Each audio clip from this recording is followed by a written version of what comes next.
Hello दोस्तों, स्वागत है हमारे चैनल में। गांव में चुनाव की सरगर्मियां बढ़ने लगी थी। चारों तरफ पोस्टर चिपकाए जा रहे थे। दरवाजों को खुलवाकर अपने अपने नेताओं का प्रचार किया जा रहा है। इस बार गांव में तिलक राम का बोलबाला था। नेता लोग पार्टी द्वारा खूब पैसे और मिठाइयां बंटवा रहे थे, लेकिन इसी गांव में कुछ लोग ऐसे भी थे जिन्हें दो वक्त का अच्छा खाना भी नसीब ना था। उन्हीं में एक परिवार आनंदी का था। जब से उसके महेश को लकवा मारा था, घर में खाने के लाले पड़ गए। बच्चों की भूख और पति की बीमारी ने इतना मजबूर कर दिया कि उसे पैसे के लिए दूसरों के घर में बर्तन मांजने पड़े। अभी आनंदी अपने 5 साल के बेटे कार्तिक की स्कूल की वर्दी उतारी रही थी कि किसी ने दरवाजा खटखटाया। आती हूँ, रुको जरा। आनंदी ने दरवाजा खोला तो यहाँ के बड़े नेता तिलक राम को पार्टी के साथ अपने दरवाजे पर देखकर चौंक गई और हाथ जोड़कर खड़ी हो गई। नमस्ते बहन जी, मुझे तो जानती ही होंगी। तुम्हारे गांव की हालत देखकर रोना आ जाता है। ना बिजली है ना पानी है, सड़कों का तो बुरा हाल है। बेटियों को पढ़ने के लिए स्कूल गांव से बाहर है। बहन जी, इन्हीं समस्याओं को दूर करने के लिए तुम्हारा ये भाई चुनाव में खड़ा हुआ है। हमारा चुनाव चिन्ह सूरज है, इसलिए सूरज पर वोट डालना मत भूलना। जरूर डालेंगे, बस आप ये सारी समस्याएं खत्म कर देना। कल मीटिंग में जरूर आना, देखना हम नहीं हमारा काम बोलता है। आनंदी खुद को खुशनसीब समझ रही थी कि इतना बड़ा आदमी उसके घर आकर वोट मांग कर गया है। अगले दिन आनंदी जल्दी से काम निपटाकर मीटिंग में पहुंच गई। वहां जाकर देखा तो औरतों की बहुत भीड़ लगी हुई थी। नेताजी स्पीकर पर बोल रहे थे, माताओं और बहनों, मैं इस गांव से गरीबी का नामो निशान मिटा दूंगा। बस आप लोगों को साथ मेरे साथ रहे। वोट सूरज पर ही देना। तभी सबकी तालियां बजने लगी और नारे लगने लगे, तिलक भैया की जय, तिलक भैया की जय। जब तक सूरज चांद रहेगा तिलक भैया का नाम रहेगा। जन जन की है यही पुकार, तिलक भैया आपकी बार जनन की है यही पुकार। तिलक भैया आपकी बार। तिलक राम ने वहां मौजूद सभी लोगों में मिठाई बांटी। उसने उन सबको अगले दिन रैली में चलने के लिए कहा और हर रैली में जाने के लिए पैसे देने का वादा किया। मिठाई देकर आनंदी की आंखें खुशी से चमक उठी। इतनी अच्छी मिठाई तो उसने शादी के बाद कभी नहीं खाई थी। वह मिठाई का डिब्बा लेकर फटाफट घर पहुंची, जहां उसका बीमार पति और बेटा उसका इंतजार कर रहे थे। अरे आनंदी, तुम कहाँ चली गई थी? मैं कब से तुम्हारा इंतजार कर रहा हूँ। कुछ खाने को मिल जाता तो मैं दवाइयाँ खा लेता। कार्तिक भी सुबह से भूखा है। आनंदी ने जल्दी से डिब्बा महेश को दिखाते हुए कहा, आज तो आप मिठाई खाओ। अब वो दिन दूर नहीं जब मैं आपको शहर ले जाऊंगी और आपका इलाज करवाऊंगी और हर रैली में हमें पैसे मिलने वाले हैं। तो अभी 2 दिन बाकी है। अगर इस तरह रोज रैली में जाती रही तो हमारे पास तुम्हारे इलाज के लिए पैसे इकट्ठे हो जाएंगे। आनंदी को रात भर नींद नहीं आई। वो पैसों के बारे में सोचकर बार बार उठकर बैठ जाती। उसके लिए बहुत बड़ी रकम थी, ऊपर से मिठाई का मिलना। वह सोचने लगी कि हो सकता है कल भी मिठाई मिले। अब तो हम हर रोज अच्छी अच्छी मिठाई खाया करेंगे। सुबह वह जल्दी से तैयार होकर तिलक राम के यहाँ पहुंच गई। अरे बहन, तुम तो बहुत जल्दी आ गई। रहने में तो अभी रैली में तो अभी समय है। चलो कोई बात नहीं, तब तक जलपान करो। उसके अंदर से एक लड़का ठंडा शरबत ले आया। आनंदी शरबत पीकर बोली, हमें रैली में क्या करना होगा? अरे करना क्या है, कोई काम थोड़ी ही है ना। बस गाड़ी में बैठकर घूमना है और जोर जोर से बोलना है, मुहर लगेगी सूरज पर और तिलक राम भैया की जय। तिलक राम ने सभी को सारी बातें समझाकर रैली के लिए भेज दिए। पैसों की लालच में उनकी आवाज बहुत ऊंची कर दी थी। गर्मी का एहसास था, ना धूप और भूख प्यास का। सिर्फ पैसे के खातिर उन्होंने जी जान लगा दी। पूरा गांव उनके नारों से गूंज उठा। आज की रैली में उन्हें भरपेट समोसे खाने के लिए मिले, लेकिन आनंदी ने चुपके से 2 समोसे महेश और कार्तिक के लिए छिपा लिए। रैली खत्म होने के बाद वो सब पैसे मिलने की राह तक ताक रहे थे। चलो अब सब लोग जाओ, लेकिन भैया आपने तो पैसे देने के लिए कहा था। हाँ हाँ कहा था। अरे आज तो पहला दिन है, पैसे भी मिल जाएंगे। तुम लोग प्रचार पर ध्यान दो, अभी तो पूरे 24 दिन की रैली है। मेरे जीते ही 2,500 तुम सबके हाथों में होंगे। बाप रे, इतना पैसा तो हमने एक साथ कभी नहीं देखा। भगवान बस तिलक राम भैया को ही जीतना चाहिए। आज के लिए उन्होंने नारेबाजी में और भी जान लगा दिए और नतीजा तिलक राम जीत गया। पूरे गांव में लड्डू बांटे गए। लड्डू तो सबने खा लिए, लेकिन पैसे का इंतजार था। आनंदी, ये दोपहर में तुम कहाँ जा रही हो? आज तो रैली भी नहीं है। अरे तुम्हें नहीं मालूम, तिलक राम भैया जीत गए हैं। आज हमें हमारी मेहनत का पैसा मिलेगा और गांव में भी बहुत जल्दी तरक्की हो जाएगी। मैं तुम्हें फिर शहर के बड़े और अच्छे अस्पताल में ले जाऊंगी। तुम जल्दी ही ठीक हो जाओगी। आनंदी तिलक राम के यहाँ पहुंची तो देखा कि पहले से ही बहुत भीड़ जमा थी। अरे भाई, पैसे तो मैं दे देता, लेकिन तुम लोगों ने नारे लगाने के अलावा किया ही क्या है? जितने तुम लोगों को मुझसे पैसे चाहिए, उससे ज्यादा की तो तुम लोग मिठाइयाँ खा चुके हो। हिसाब लगाओ तो तुम लोगों पर मेरा ही पैसा निकलेगा। अब जाओ यहाँ से, सिरदर्द मत करो। अगली बार जीता तो मिठाई नहीं दूंगा, नारे लगाने के केवल पैसे ही दूंगा।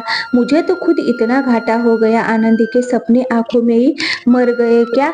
अब पैसों के लिए अगले चुनाव तक इंतजार करना पड़ेगा। वो रोती हुई घर वापस आ गई। घर पर कार्तिक भी उम्मीद लगाए बैठा था कि उसकी माँ आज बहुत बहुत सारे पैसे लेकर आएगी। अपनी माँ को अंदर आते देखकर कार्तिक ने उत्सुकता से पूछा, माँ आप आ गई, पैसे मिल गए? आनंदी की आंखों में आंसू भर आए। वो बोली, नहीं कार्तिक बेटा, पैसे नहीं मिले और ना ही कभी मिलेंगे। हमसे झूठ बोला गया, हमारा नेता धोखेबाज निकला। पैसे नहीं मिले? ऐसे कैसे नहीं मिले माँ? अब बिना पैसे पिताजी का इलाज कैसे होगा? आप तो कहती थी कि पैसे मिलने के बाद पिताजी को इलाज के लिए शहर लेकर जाएंगे। अब ऐसा नहीं होगा बेटा, मुझे तुम्हारे पिताजी का इलाज करने के लिए खुद मेहनत करनी होगी। इसी तरह चुनाव आते जाते रहे, कहीं कुछ नहीं बदला। हाँ, इतना जरूर हुआ था कि तिलक राम का 2 कमरों का मकान एक बहुत मंजिला इमारत में बदल चुका था। आनंदी को ही नहीं बल्कि पूरे गांव को एहसास हो गया कि उन्होंने गलत नेता चुना है। पैसों के लालच में उन्होंने एक गलत आदमी का साथ दिया, लेकिन ये उनकी गलती नहीं थी। मजबूरी इंसान से कुछ भी करा लेती है। क्या पता कि अगले चुनाव में दूसरा नेता भी ऐसा ही हो। इसीलिए उन्होंने चुनाव से उम्मीद लगाना छोड़ दिया। सुंदरपुर नाम के एक छोटे से गांव में बुजुर्ग दीनानाथ अपनी पत्नी कमला और बेटे पंकज के साथ रहते थे। पंकज, जिसकी शादी हो चुकी थी, उसकी पत्नी टीना अपने सास ससुर के साथ बहुत बुरा व्यवहार करती थी। एक दिन काम पर जाते समय पंकज अपने माँ बाबूजी के कमरे में जाकर कहता है, पिताजी मैं काम पर जा रहा हूँ, आपको कुछ चाहिए क्या? दीनानाथ जी बोले, नहीं बेटा, हमें कुछ नहीं चाहिए। अगर बहू को पता चलेगा तो घर में बेवजह झगड़ा होगा। हम नहीं चाहते कि हमारी वजह से हमारा बेटा परेशानी में आ जाए। पंकज जैसे ही कमरे से बाहर आया तो उसकी पत्नी टीना खड़ी थी। उसने गुस्से में पंकज से कहा, मुझे तो कभी नहीं पूछते, अपनी माँ और पिताजी से ही पूछते रहते हो। पंकज अपनी पत्नी से बोला, ऐसा नहीं है टीना, तुम तो अपनी जरूरत की चीजें बोल देती हो, पर वो लोग कुछ नहीं बोलते। वो तो खुद बोलते हैं कि बेटा अब हमारी उम्र हो गई है, अब हमें सुकून की 2 रोटी मिल जाए वही ठीक है। तुम अब भी मेरे ही पीछे पड़ते रहते हो। घर के छोटे मोटे कामों के लिए मुझे ही पुकारते हो। घर में जवान बहू और बेटा है, आवाज दो। बहू तो सारा दिन मोबाइल में भी जी रहती है, बेटा शाम को शराब पीकर घर आता है। इनकी हरकतें बाहर बताओ तो बदनामी अपने घर की होगी। आज थोड़ा कमर में दर्द है, वरना पानी में अपने आप उठकर पी लेता। तुम तो हमेशा घर के लोगों की बुराई करते रहते हो। ये सब है तो तुम्हारा ही परिवार में ले आती हूँ तुम्हारे लिए पानी, वरना तुम्हारी बकबक खत्म नहीं होगी। कमला बहू के कमरे की तरफ जाने लगी। घर में एक ही फ्रिज था और फ्रिज बहू के कमरे की दीवार से सेट था। कमला ने फ्रिज देखा तो फ्रिज के अंदर पानी की सभी बोतलें खाली पड़ी थी। कमला खाली हाथ वापस जाने लगी तो बहू के कमरे से आवाज आ रही थी। वो फोन में पंकज को धमका रही थी, मेरी छोटी बहन का परसों जन्मदिन है और सारा खर्चा तुम्हें ही उठाना है। जन्मदिन मेरे मायके में ही मनाएंगे। कंजूसी करने की कोशिश की तो याद रखना, बच्चों को लेकर मायके बैठ जाऊंगी। फिर अपनी माँ से बनवा लेना रोटियां, धुलवा लेना उसी से कपड़े। कमला अपने पति के पास खाली हाथ वापस आ गई तो दीनानाथ जी बोले, अरे क्या हुआ भाग्यवान, पानी कहाँ है? मुझे जोरों से प्यास लगी है। फ्रिज में सभी बोतलें खाली पड़ी है। किचन में पानी होगा, मगर किचन में ताला लगा है। चाबी तो बहू के पास रहती है। मेरे तो कुछ भी समझ नहीं आ रहा है, आखिर इस घर में चल क्या रहा है। फ्रिज की बोतलें खाली पड़ी है, रसोई में घर में ताला लगा है, सुबह से अभी तक चाय नहीं मिली। जरा धीरे बोलो, बहू सुन लेगी तो शाम का खाना भी नसीब ना होगा। पंकज जब कुंवारा था तो मैंने उसे कभी शराब पीते हुए नहीं देखा। अब तो शाम होते ही शराब पीता हुआ घर आएगा। अब तो वो हमारी भी श्रम नहीं करता। कमला आंसू बहाते हुए बोली, मेरा बेटा टेंशन में शराब पीता है, सारी टेंशन बहू ने दे रखी है मेरे लाडले बेटे को। अभी जब मैं फ्रिज से पानी निकालने गई थी तो बहू कह रही थी उसकी बहन का जन्मदिन है, सारा खर्चा पंकज ही करेगा। अपने कमरे के छत वाला पंखा रुक रुक के चलता है, कभी तो रुक ही जाता है, फिर डंडा मारकर जोर जोर से पंखा हिलाना पड़ता है, तब जाकर पंखा चलता है। अयोध्या में राम मंदिर का निर्माण हुआ है, सुना है वहाँ दिन रात लंगर चलता है। क्यों ना हम दोनों घर बार छोड़कर मंदिर में ही डेरा डाल ले। अब हम बूढ़े हो चुके हैं, पड़ोस में और बुजुर्ग का भी यही हाल है। मैं तो ये घर छोड़कर जा रहा हूँ, तुझे साथ चलना है तो चलो, वरना पड़ी रहो यही। जहाँ बुजुर्गों का कोई सम्मान ना हो वहाँ मैं एक पल ठहरने वाला नहीं हूँ। जहाँ तुम रहोगे मैं वही रह लूंगी, जीवन भर तुम्हारे साथ रही। अब अंतिम दिनों में मैं आपका साथ कैसे छोड़ सकती हूँ। इतना बोलकर दोनों घर से बाहर आ गए। दोपहर हो चुकी थी, दोनों चलते चलते घर से मीलों दूर निकल गए। थकान के कारण सड़क किनारे एक पेड़ दिखाई दिया, उसकी छांव में एक बुढ़िया चाय बेच रही थी। चिल्ला चिल्लाती तेज धूप में उस बुढ़िया का चेहरा झुलसा जा रहा था, शरीर से एकदम कमजोर थी, 65 वर्ष की उम्र के लगभग थी। दीनानाथ वहां नहीं रुके और आगे चल पड़े। कुछ देर दूर चलने के बाद सड़क की लाल बत्ती पर एक बूढ़ा दिखाई दिया, जिसके बाल सफेद, पुराने से कपड़े पहने लाल बत्ती पर रुकी गाड़ियों के पास जाता और हाथ में लिए पेन दिखाता, जिसकी कीमत वो मात्र में बता रहा था, मगर उसके पेन कोई ना लेता। लेकिन जब कोई गाड़ी वाला उसके 1 या 2 पेन खरीद लेता तो उसका चेहरा चमक जाता। हरी बत्ती होने पर वो बूढ़ा सड़क किनारे बैठ जाता और लाल बत्ती होने का इंतजार करने लगता। दीनानाथ जी ने कमला से कहा, ये आदमी दिन भर में पेन बेचकर कितना कमाता होगा, पता नहीं इसका घर है या नहीं, फिर हमारी तरह घर छोड़कर यहाँ सड़कों पर अपनी जिंदगी काट रहा है। इतनी उम्र में हम बुजुर्गों को कोई नौकरी भी नहीं देगा, इसलिए ये लोग अपने 2 वक्त की रोटी का इंतजाम करने के लिए सड़कों पर कुछ ना कुछ काम धंधा करते हैं। ना सरकार से इन्हें कोई उम्मीद है, ना अपने परिवार वालों से। दीनानाथ जी कमला को लेकर और आगे निकल गए। सूरज ढलने वाला था। भूखे प्यासे दोनों बूढ़े लोग पैदल चले जा रहे थे। सब लोग अपनी अपनी भागदौड़ भरी जिंदगी में खुश थे, किसी को किसी के दुख से कोई लेना देना नहीं। आगे फ्लाईओवर के नीचे पहुंचने पर दोनों रुके तो वहां कई बुजुर्ग मिले जो फटे कपड़े पहने पशु समान अपनी जिंदगी जी रहे थे। दीनानाथ जी कमला से बोले, पता नहीं किसने कह दिया देश तरक्की कर रहा है। जिसे देश में बुजुर्गों का अपमान होता हो, बूढ़े एक एक दाने को तरस रहे हो, ना घर में कोई सुनवाई हो ना बाहर कोई सुनवाई आई हो, इस हिसाब से तो बच्चों को जन्म देना ही बेकार है। ऐसी औलाद बहुए और ऐसे जल्लाद बेटों को तो कोख में ही मार देना चाहिए। रात हो चुकी थी। दोनों बुजुर्ग अब थक चुके थे। फ्लाईओवर के नीचे बने फुटपाथ पर थकान के कारण दोनों सो गए। कुछ और बेसहारा लोग भी वही सो रहे थे। सुबह आग खुली। एक सेठ एक बड़े से पतीले में खीर बांट रहा था। तब वहां मौजूद भिखारी और बेसहारा बूढ़े आपस में बातें कर रहे थे। उनमें से एक बोला, इन सेठ की कोई संतान नहीं है। इनके पास करोड़ों की दौलत है। ये रोज सुबह सुबह हमारे लिए कभी हलवा, कभी खीर, कभी पहनने के लिए कपड़े या फिर कुछ ना कुछ अवश्य ही लेकर बांटने के लिए आ जाते हैं। मैं इन सेठ को वर्षों से जानता हूँ। सेठ जब दीनानाथ जी के पास पहुंचे तो उसने खीर नहीं ली। तब सेठ जी बोले, यहाँ लोग दो दो बार खीर ले रहे हैं और आप लोगों ने एक बार भी नहीं ली। क्या तुम्हें भूख नहीं लगती? दीनानाथ जी बोले, आप तो सेठ हो, कोई ऐसी व्यवस्था कर दीजिए कि किसी बुजुर्गों को रोटी के लिए तरसना ही ना पड़े। कल वोटों की गिनती है। अगर इलेक्शन में मैं जीत जाता हूँ तो आप जैसे लोगों पर अन्याय नहीं होने दूंगा। दीनानाथ जी ने प्रसाद के रूप में खीर लेकर खाई और फिर सारा दिन वही विश्राम किया। रात होने पर वो वही सो गए।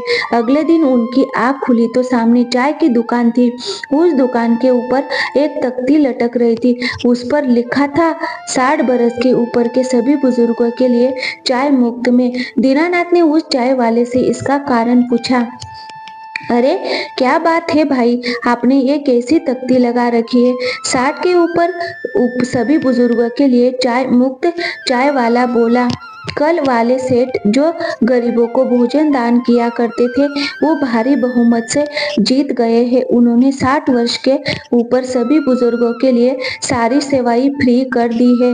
उल्लंघन करने वालों को 5,000 का जुर्माना और 50 कोड़े लगाने का नया कानून बनाया है।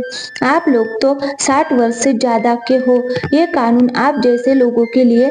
घर से जब आप लोग निकले तब अपना आधार कार्ड अवश्य लेकर जाए। आज के लिए छूट है। कमला जी ने कहा, मेरा चश्मा नहीं है। क्या मेरा चश्मा फ्री में बनेगा? जरूर बनेगा। पहले सरकारी अस्पतालों में ही फ्री चश्मे की व्यवस्था थी। अब आप लोग किसी भी प्राइवेट हॉस्पिटल या किसी भी चश्मे की दुकान से अपना चश्मा फ्री में बनवा सकते हैं। दीनानाथ और कमला जी ने खुशी खुशी एक एक गर्मा गर्म चाय पीकर मन को संतुष्ट किया और आगे चल पड़े। कुछ दूर चलने के बाद दीनानाथ ने कमला से कहा, अरे भाग्यवान, ये तो बड़ी खुशी की बात है। पता नहीं क्यों आज मेरी कुल्फी खाने का मन है। चलो देखते हैं वह सड़क पर खड़ा कुल्फी वाला हमें खाने को कुल्फी देगा या नहीं। दीनानाथ ने 2 कुल्फी मांगी तो दुकानदार ने फौरन 2 कुल्फी उनके हाथों में थमा दी। कमला दीनानाथ से बोली, ये काम सरकार को बहुत पहले कर देना चाहिए था। अब पूरे भारत में कोई भी बुजुर्ग भूखा नहीं सोएगा। चलो अब घर चलते हैं। अब हमें अपने बेटे बहू पर निर्भर नहीं होना पड़ेगा। अब हमारी सरकार हमारे साथ है। सड़कों पर कई रिक्शा और ऑटो दिखाई दिए। उन पर भी एक एक तख्ती लटक रही थी। उन पर लिखा हुआ था, 60 बरस के ऊपर के सभी बुजुर्गों के लिए यात्रा मुक्त।